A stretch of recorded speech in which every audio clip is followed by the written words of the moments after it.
안녕하십니까. 조세 전문 변호사 고성치입니다. 오늘의 주제는 순치된 법치주의에서는 자유가 없다 라는 겁니다.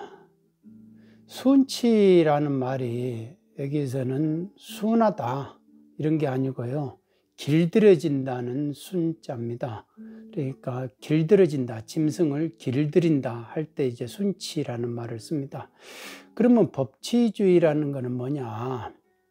법치라는 거는 나치의 공안 통치, 그것도 법치주의라고 할 수 있느냐? 다수의 세력이 의회에서 법을 만들어서 집행을 하면은 그걸 보고 법치라고 하면은 그것도 법치라고, 나치의 공안 통치도 법치죠. 그런데 어느 누구의 법학자도 그거를 법치라고 하지를 않는다 이거죠. 나치의 공안 통치를 법치주의라고 하지 않는다. 왜? 법치주의는 외관, 형식상 법치주의가 아니고 실질상 그 내용이 우리 자연법 질서에 맞아야 된다 이거예요. 그거를 정해놓은 것이 헌법이다. 헌법에는 우리 인간의 가장 보편적인 거, 이런 거를 가치를 담아놨다 이거죠. 거기에 배제되면은 안 된다 이겁니다. 그러니까 무작정 의회를 내가 다수의 사람들이 지배하고 있다 해가지고 법만 만들어 버리면은 모든 것이 된다. 개인의 자유를 억제할 수 있다. 그걸 공익이라는 이름으로 자꾸 밀이라는 사람의 그거를 자꾸 끄집어 봐가지고 공익을 위해서는 개인의 사익을 제한할 수 있다. 그러니까 잠시 우리가 임대차 입법으로 뭐를 하는 거, 이거는 지금 과도기니까 참아라. 다주택자들도 그 고통받는 거 본인들이 참아라. 어쩔 수 없다 라는 것, 이거는 아니다 이거죠. 그런 식으로 가면 안 된다. 그러면 이 자유라는 거는 뭐냐? 자유라는 거는 외적인 구속으로부터 해방된 그것이 또 자유고요, 내적인 이런 욕망으로부터 해방되는 것도 자유입니다.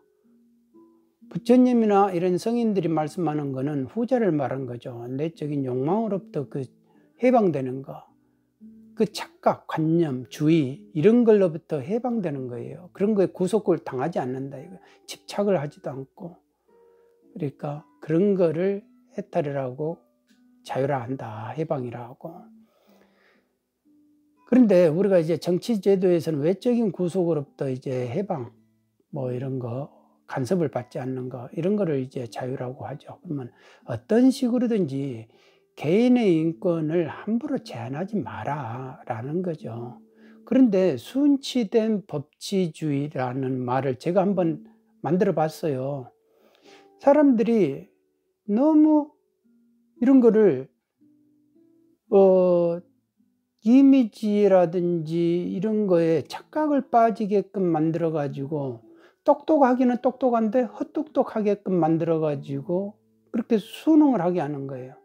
그러니까 지금 열이 내가 이제 어디에 이제 달궈지는 돌 위에 있다 하는데 그게 이제 서서히 달궈지다 보니까 그거를 잘 모르는 거예요. 뜨거운 거를. 마찬가지로, 그리고 세금의 징수가 그런 거 아닙니까? 거의 털을 살살 뽑는데 고통을 못 느끼는 거예요. 그게 순치가 되면은 그런 고통에서 약금씩 순치가 되면 강한 프레스 압박을 줘도 그걸 모르는 거예요. 그런 식으로 점점 구속, 제한, 간섭, 인권 뭐 이런 것들이 순치가 되는 거예요. 그러면 법을 만들어 가지고 뭐든지 할 수 있다 이겁니다. 뭐든지 법대로 했지 않냐, 법대로. 바로 그런 부분들이 문제된다. 저는 제가 이렇게 보니까, 상담하면서 보니까 우리가 그게 있지 않습니까? 7월 11일 날 대책을 발표하면서 7월 11일 이후에 사업자 등록 신청한 사람들은 세제 혜택 없다. 그러면서도 05시 59분 59초에 딱 문을 닫아버린다 이겁니다.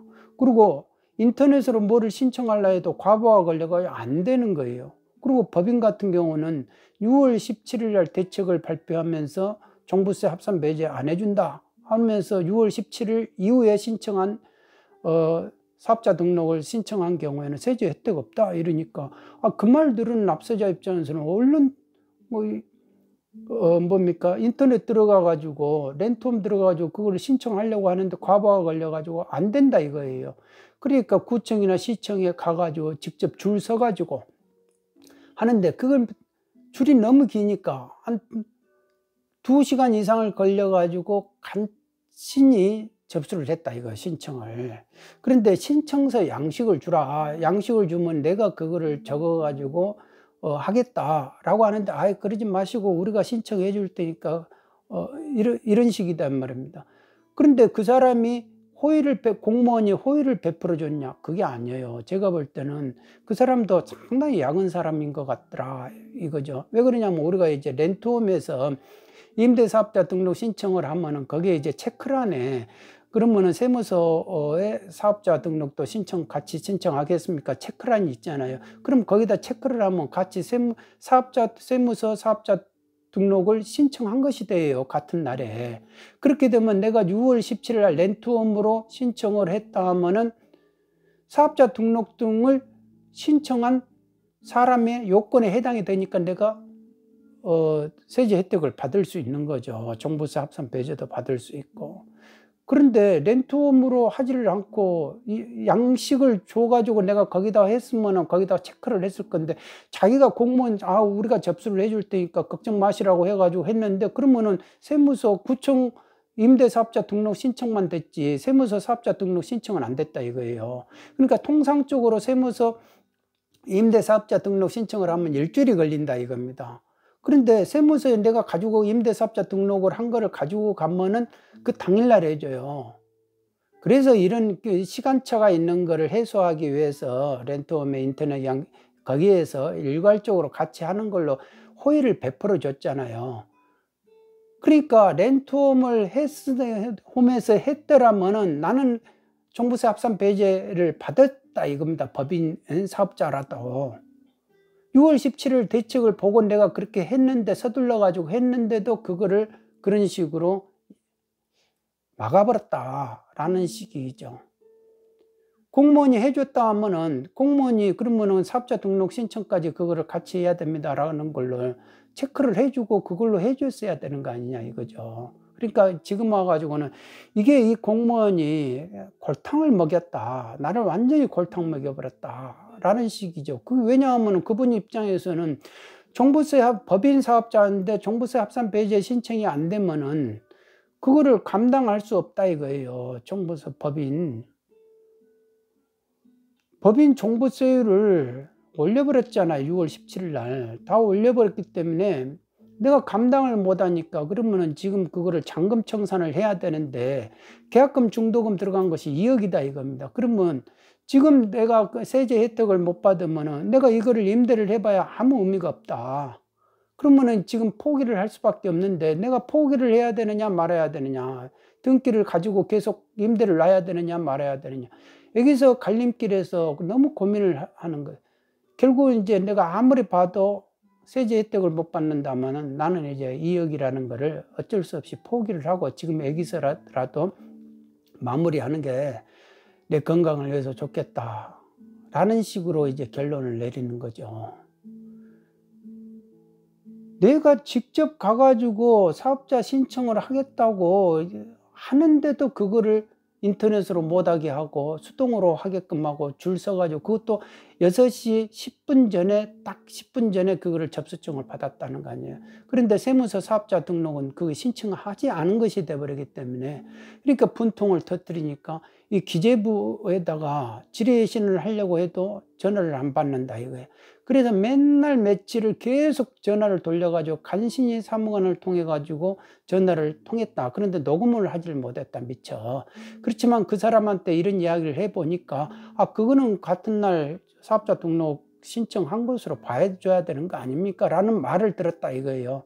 그런데 나중에 이제 서면을 가지고 서면으로 답을 해달라라고 가니까 어느 누구도 그거를 받지를 않더라 이거죠. 말을 해주지를 않죠 당연히. 그러니까 그러면 그거를 그냥 놔두고 가시라라고 하니까 내가 그러면 이거를 놔두고 가면은 본인들이 내 이거를 서면을 접수를 받았다는 것을 어떻게 본인들이 입증을 할, 내가 증거 될 수가 없지 않냐. 그러니까 접수증을 끊어달라라고 하는데 그걸 그렇게 잘 안 해주더라. 그래서 거기 가서 이제 싸움을 했대요. 그런데 이 분도 공무원 출신이다 이거예요. 아무리 공무원이 이렇게까지 할 수 있느냐 라고 크게 이제 싸움을 하고 나서야 비로소 그걸 받아주더라는 거죠. 그러고 나서 회신을 하는데, 일주일 내에 이제 회신을 하는데, 그러면은 그 간단한 종이 한 장을 이렇게 하는데, 종이 한 장을 하면서 굳이 그렇게까지 일주일을 걸려가지고 해야 되느냐라고 이렇게 또 말씀을 하시죠. 이렇게 기획재정부 이런 식으로 이 종이 한 장 딸랑 오는데 그게 그렇게 일주일 걸리더냐 라는 겁니다. 그러니까 이런 거는 우리 부는 6월 17일 이전에 사업자 등록 등을 신청한 주택으로 입법하였으며 이에 관련한 해석 및 이행은 국세청에서 하는 것임을 알려드립니다. 그러니까 국세청, 나머지는 이제 국세청에서 알아서 하는 것이다. 또 이제 토스를 넘기는 거예요. 꽁을 넘겨버린다 이겁니다. 그러면 내가 이거를 가가지고 다시 국세청에 가가지고 다시 질의를 해신을 한들, 그러면 국세청이 이거에 대해서 뭐라고 말을 할 것인가? 6월 17일 후에 사업자 등록 신청을 한 경우에는 해당이 안 된다라고 법을 고쳐놨어요. 법을 고쳐놨기 때문에 국세청 입장에서는 6월 17일 이후에 사업자 등록이 신청이 안 됐고 6월 24일 날 등록이 됐기 때문에 사업자 등록은 세무사 사업자 등록, 그거는 이제 세제 혜택을 줄 수가 없다라고 이렇게 말할 수밖에 없지 않느냐 이거죠. 그러니까 분통을 터뜨리는 거죠. 도대체 누구를 위한 법이냐? 아니 이거는 완전히 골탕을 먹이려고 나라가 나서서 이렇게 작당을 한 거 아니냐, 작정을 한 거 아니냐. 아니 법을 그냥 뚝딱 만들어 가지고, 아니 대책을 만들어 가지고 또 법이 개정되지도 않는데, 법은 개정된 거는요 2020년 8월 7일 날 개정됐다 이거예요. 2020년 8월 7일 날 개정되는데, 아니 대책을 내놓으면서 6월 17일 날 대책 내놓고 또 6월 17일 이후에 사업자 등록 신청한 사람들은 안 해준다, 세제 혜택 안 해준다, 이런 식이 되면 소고비법이다 이겁니다. 소고비법이면은 그거는 문제가 있는 거죠. 그러면 헌법에 위반되는 것이다. 그러면 이거를 가지고 그러면 소고비법이다라고 해서 불복을 해야 될 거 아닙니까? 2021년에는 이제 종부세가 나올 거라 이거예요. 그러면 그 종부세 불복을 해야 되는데, 개인이 종부세 불복을 헌법 위반을 가지고 하기가 그렇게 쉽겠냐 이거예요. 그러면 아니 그러면은 그게 뭐 불복만 하면은 해 주겠느냐 이거죠. 요즘은 이제 사법부에 권력이 있잖아요. 사법부가 어떤 누가 이제 뭐 사법부 행정부 이렇게 표현했다 하잖아요. 그러니까 사법부를 행정부처럼 보고 있다는 거 아닙니까?